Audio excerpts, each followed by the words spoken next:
Pero, nag-send ako ng mga pictures kanina we can show it. Ayan, ma'am, pakilala kang mag-edit sa release ka. Ayan. Tama. Ilapit na po lang konti naman. I'm Medina Matusiak and I'm from Poland and I'm living now in United Kingdom. Actually, I'm here just to have a holiday with my family. So, Holiday? and then, Wow. just come here to Ma'am, see. wait lang ha. Palit lang tayo.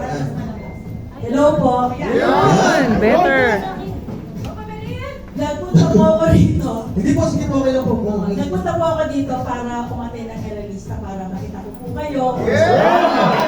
Pero ako naman siya, okay pala din. Nagpapasalamat po kay Jeman sa H&M na lahat po Oh. niya. Ina-apply ko po yun. Wow! And then I have 12 partnership po from Poland.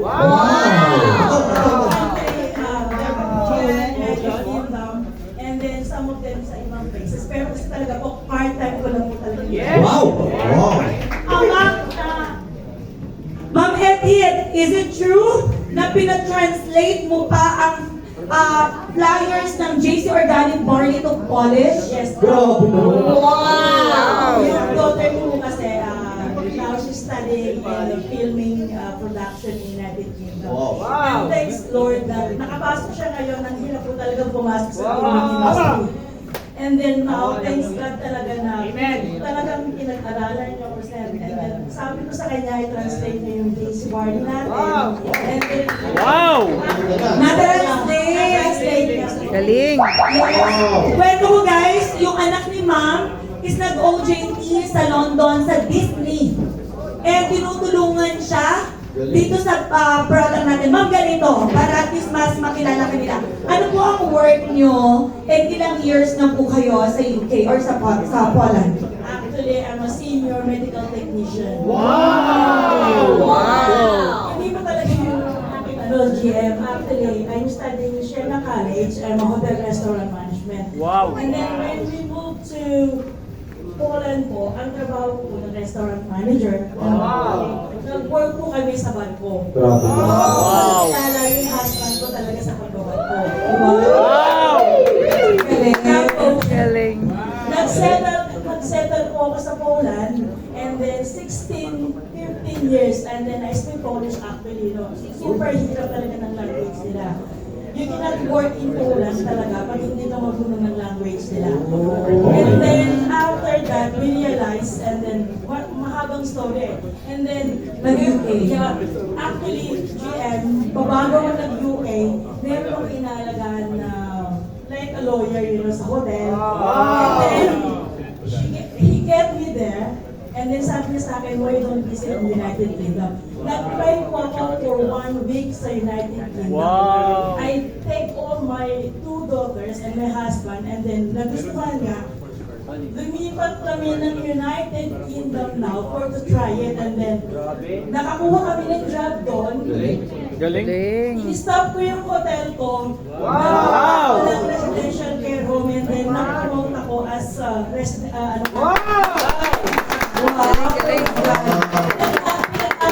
company and then now I'm 10 years there doon sa company. Wow, praise God. Gusto ko Wow. lang ng part-time dahil sa Justin. Kung maganda to, pag-usapan natin. Paano mo nakilala ang JC kahit na sobrang layo sa linya mo at okay ang buhay mo sa UK? Oh, okay. Ganito po. Si Tia Maribig, tumatawag po siya sa akin. And then, I ignore her actually. Sabi ko, next time na lang. And then, tumatawag siya. 2023 na diagnose ko ako ng sa fibroid ko. Lumalaki ko yun. Sabi sa akin ng doktor, you have to take this out or isi-shrink nila. Alam niyo sa ginagawa talaga. And then, sabi, ayoko. Nagbakasyon ako sa Poland and then, hanap ako sa online. Ma'am, sa'yo hindi nakakalam sa ano ba yung fibroid? Yung, ano yun eh, pag nangaman ka GM, lumalaki kasi yun eh. Lahat meron yun. Lahat ito.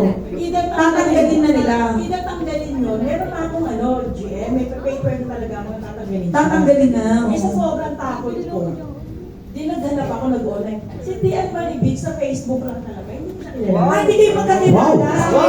Total stranger. So, Tinatawagan? nag-import ka, stranger, tapos, ang nangyari, nag-offer sa'yo, nag-offer siya. Sabi niya sa akin, Pero ini-ignore mo. hindi na po. Tapos, pinakausap niya sa akin si Gina Teya. Si Miss Ateya, o tapos, Tapos, pagkatapos ko, hindi na naniwala. hindi ka naniniwala. Kaya hindi na katulad sila sa akin. Kaya sabi niya, Kung pala, pag di pa kayo niwala, magiging walo yan. Sabi mo po, Di after that, sabi ko, tawagan niyo ako tomorrow. Sabi ko, tumawag sila. So messenger lang po yun, Angela. Tapos nag-video kami, and then sabi ko lang, o sige, nag-iisip ako, sabi ko gano'n, sabi ko, try niyo po ng barley. Sabi ko, sige, wala naman mawawala eh. Di, nag-try ako, sabi ko, 1 package lang. After that po, pinagbigyan nyo lang one Oo. platinum package para lang matry yung JC Organic Pero Barley. hindi, Gia, kumuha ko ng tatlo, nagsapay kami. After that, hindi ko rin nakatapos, GM. Yung package na yun, na nag-inquire ako, nasa Poland ako na, ipapadala pa yun sa UK. Oh. Siyempre, kailangan you have to post of declaration.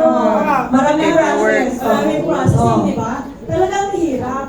And then, nagulat yung husband ko. Sabi, ano tong package na to? May tatlong Tagalogin niyo na lang po. Oo. Tapos po. Tapos po. Ano yung package doon? Sabi niya, hindi. Dumating talaga. Pinuksan ko talaga kagad yung GM. Wow! That day, kasi po, yung aking, yung Fibroid. Hindi, yung aking surgery po, Surgery. 27 of November 27. Oh. Ito na yun. Sabi ko sa doktor, extend. Oh. Extend ko na. Kasi nga 27, meron na akong papel. Operahan ka na. Tapos yung doktor na mag-ano sa'yo. Tatlo rin. Napa-operahan na po kasi ako ng hernia. Oo. May natakot po ako doon. And then, after extended, January, in-scan na naman nila ako. Lumikit na yung ano ko. Wow. Wow. February, nagbaba sila ng papel. Discharge na po nila ako. Ah! Wala na yung file ko.